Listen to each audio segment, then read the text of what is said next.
So what you end up with is a forecast of a world where most life is gone, and there are issues with potential topsoil collapse.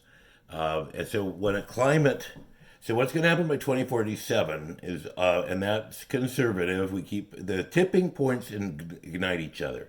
So if something like the Amazon stop absorbing carbon, or the Arctic becoming ice free early, any of these events occurring earlier make the other events occur earlier. So really, we're talking in the 2030s of a prospect of grain failing in Europe and China and US and India, etc., simultaneously, so that we do not have the food to feed the 7 or 8 billion people on the planet. And we're talking potentially losing a billion people in a year or 3 or 4 years. So we absolutely have to get somebody serious about all this in the White House immediately. 4 years is like a loan at 100% interest that you're taking. If you have Joe Biden in the White House, you're literally borrowing the lives of all the creatures on the planet, and you're going to pay 100% interest, because 4 years of carbon damage in this scenario ends up being like 40 or 400 or 4,000 years in the long term.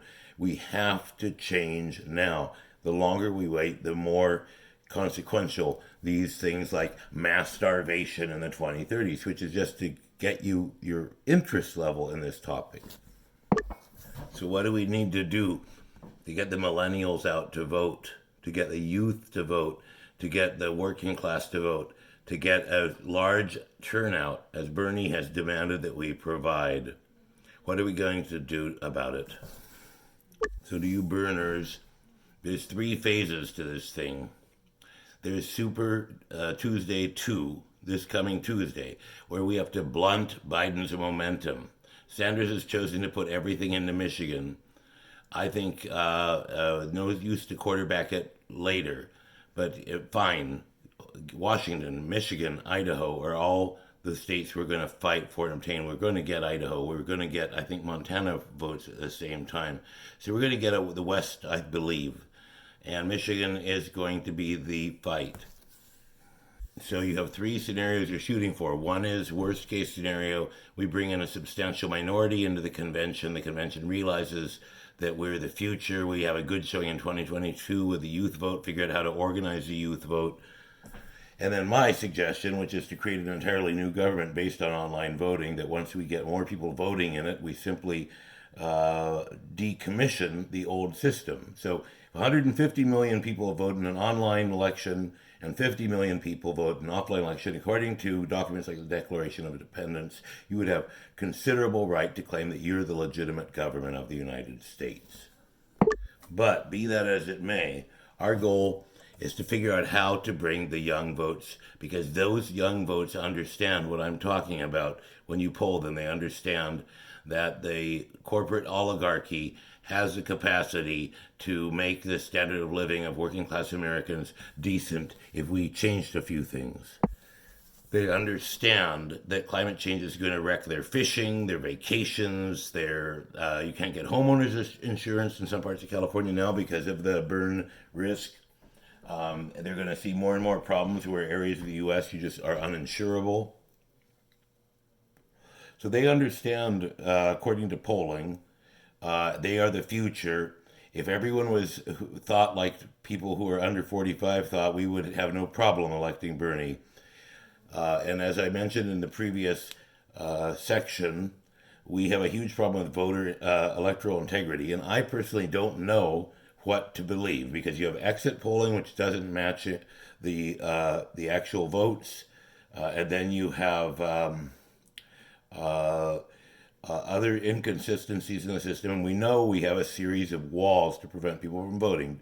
Many states require identification. Poor people don't have identification. Then there's matching your signature. People who don't bother to look into it may have their votes shredded because their signatures don't match here in California.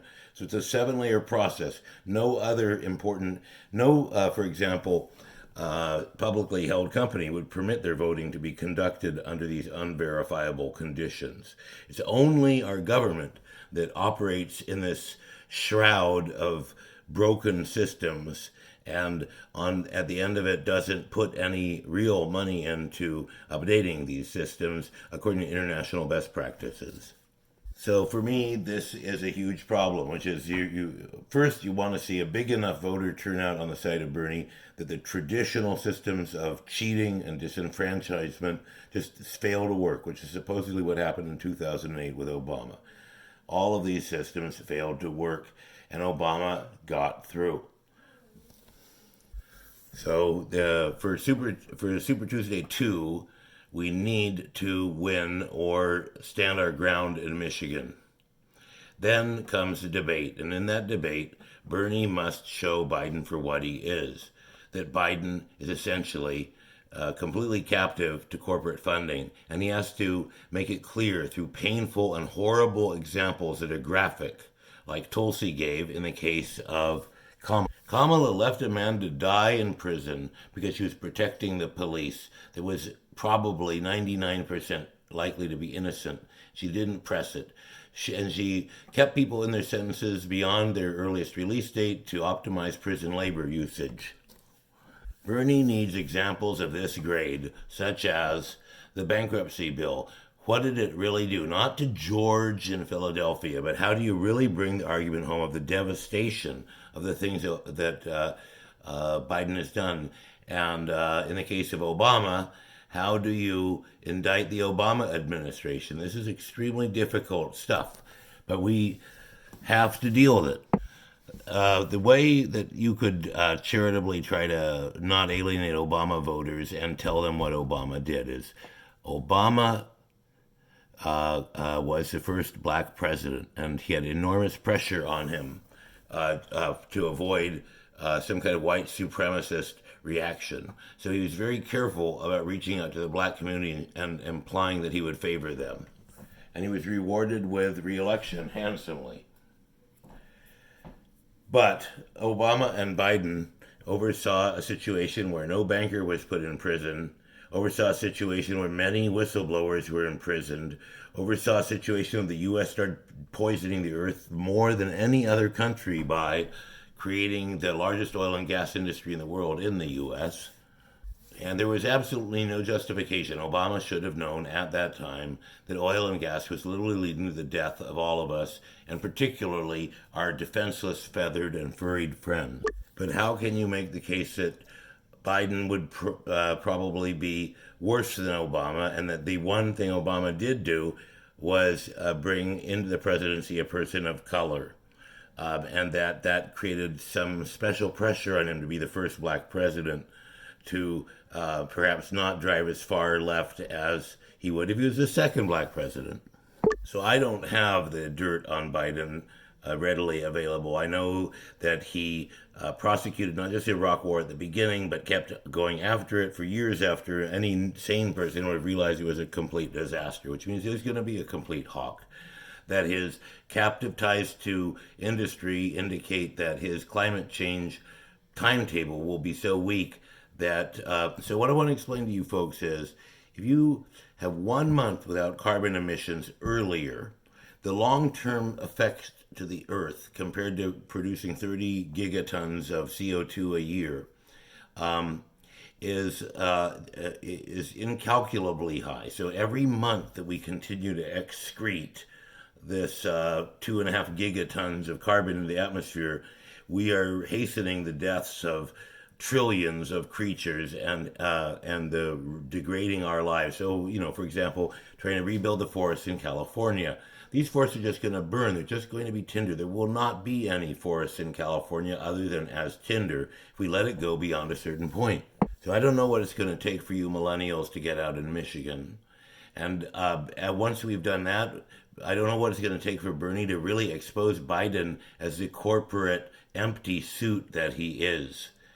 I think if Bernie was infinitely brilliant or contacted the right people, he could figure out how to demolish Biden without appearing personally disrespectful.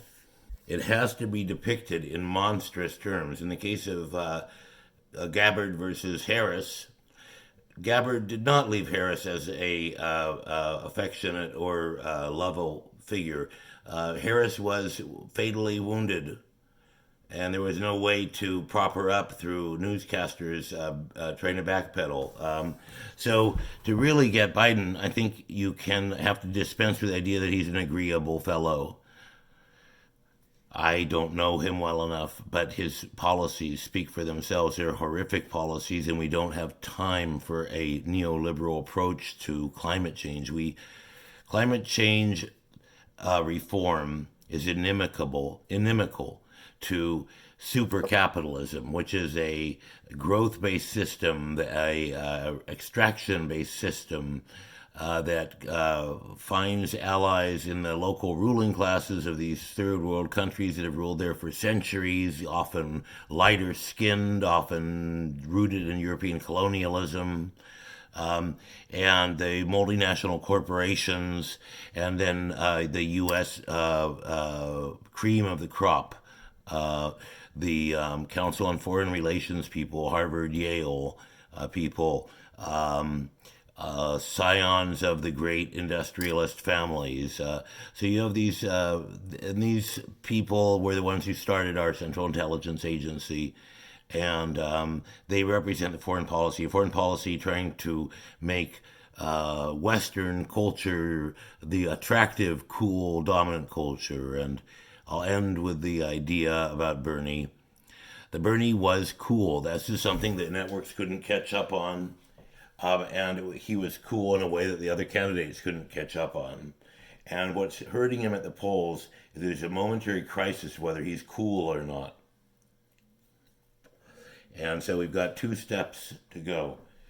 3, really. But first is to stop Biden's advance, slow it down, get it to, in the worst case scenario, Washington, we're going to do quite well. In Mississippi, we're going to get drubbed, especially now that he's made headlines out of his not going to Mississippi. And Michigan is where we have to try to hold the line. Then we have to really hurt him in the debates, expose him for the fraud that he is, and go into the elections after that debate, winning by 40%, 50% of the vote. So we have to swell the numbers. Traditionally, we've been looking at numbers like 25 for one and 38 for the other. We need to see numbers in states like Washington, where Bernie's getting 55% of the vote and Biden is getting 25. We have to have some big margins in some of the progressive states, and we have to make it virtually neutralized. And I guess we're going to take a drubbing in the South. So that's what I have to report to you folks. I have done a complete election analysis, and I'll post it in the comments. My name is Alexander Hagan. Good night and good luck.